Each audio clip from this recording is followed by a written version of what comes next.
Hi everyone, I'm Cheryl and welcome to the Sewing Room channel.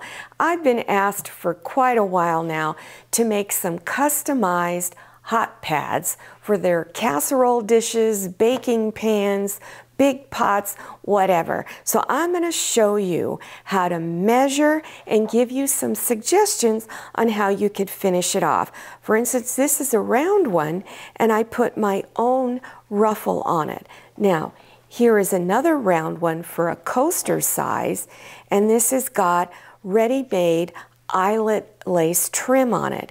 And then here's one that's for a rectangular casserole dish, and so there you can see you can make it for any size, whether it's oblong, round, square, or any other geometric size. So let's get started.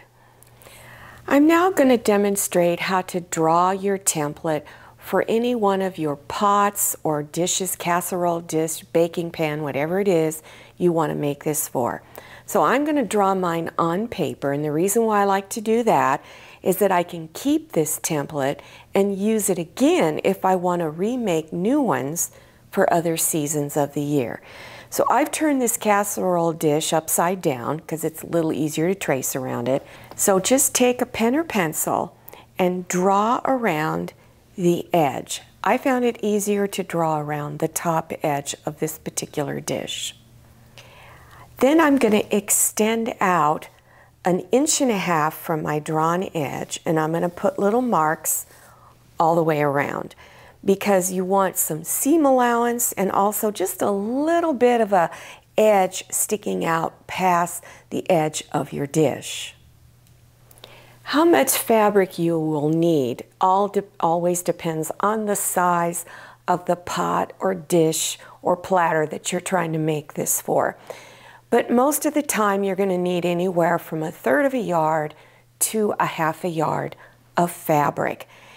And I'm going to be using cotton batting in this, so you can either use 2 layers of cotton batting or 1 layer of cotton batting and 1 layer of Insul-Brite. And you can find this at Joann's. You can also get it on the internet, Amazon, all those places. Now, I never use the Insul-Brite in my hot pads, but some people prefer it, so it's really up to you. So here I've got my fabric all laid out. So I've got my 2 layers of cotton batting. I've placed it on the bottom.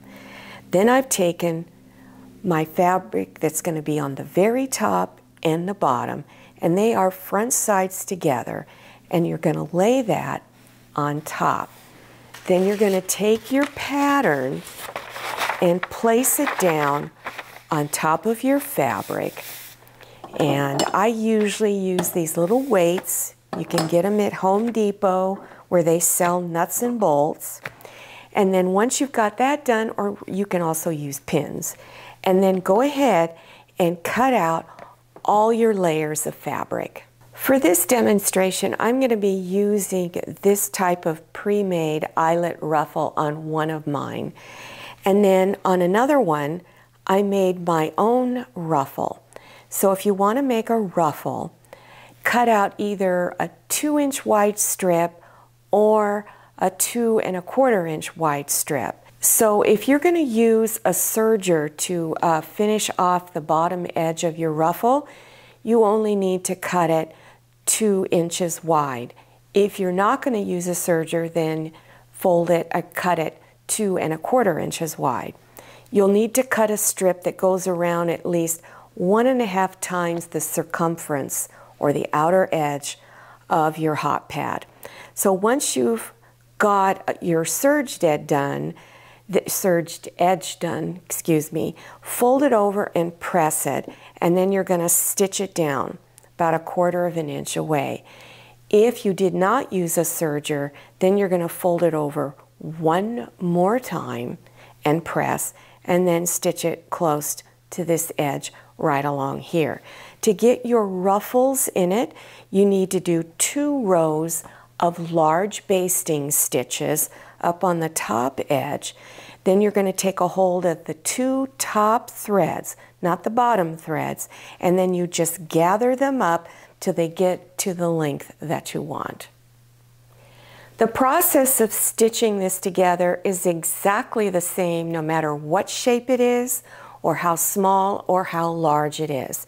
So as I'm showing you how to stitch this together, this is a little drink coaster. It's made the same.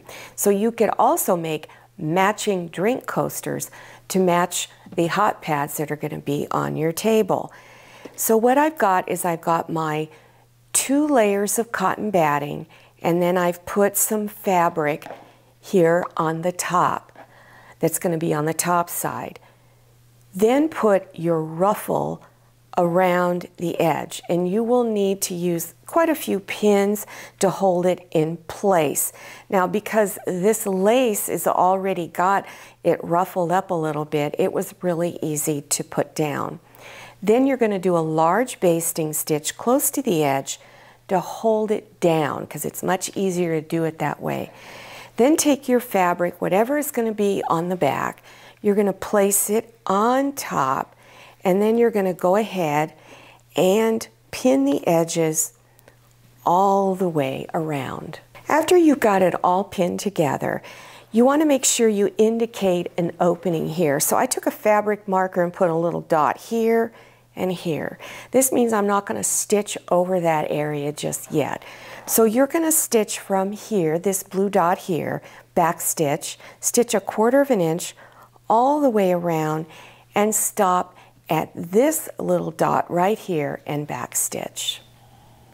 Because this is a round edge, you can either use pinking shears to trim the edges, or if you don't have that, then you can take scissors and just go in and do little cuts near the stitch line all the way around.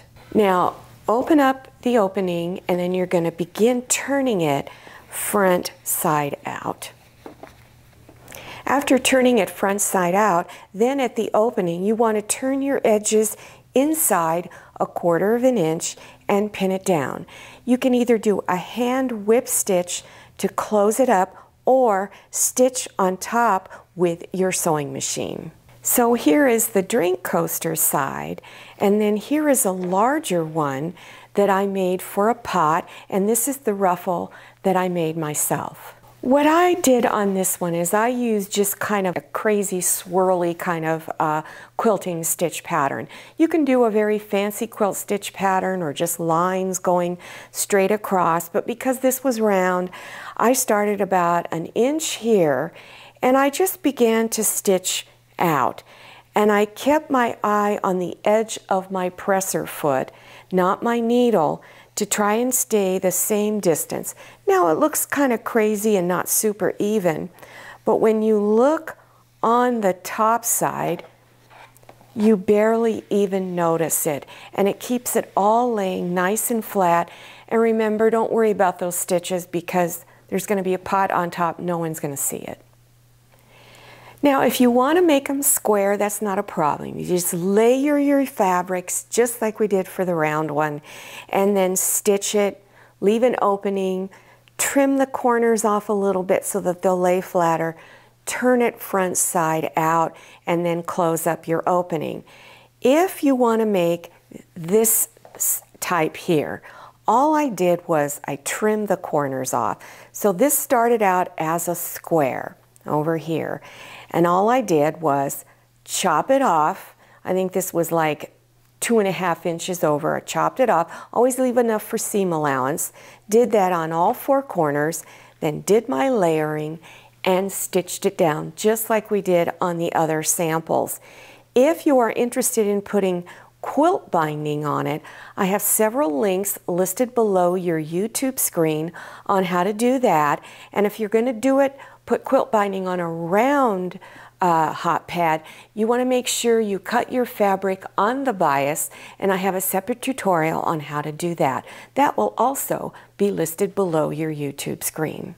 This is the one for my casserole dish. When you make this one, before you turn it front side out, you want to make sure you do those little clips on the curved edge. Whenever you do any type of sewing on a curved edge, you always need to do little short clips on it.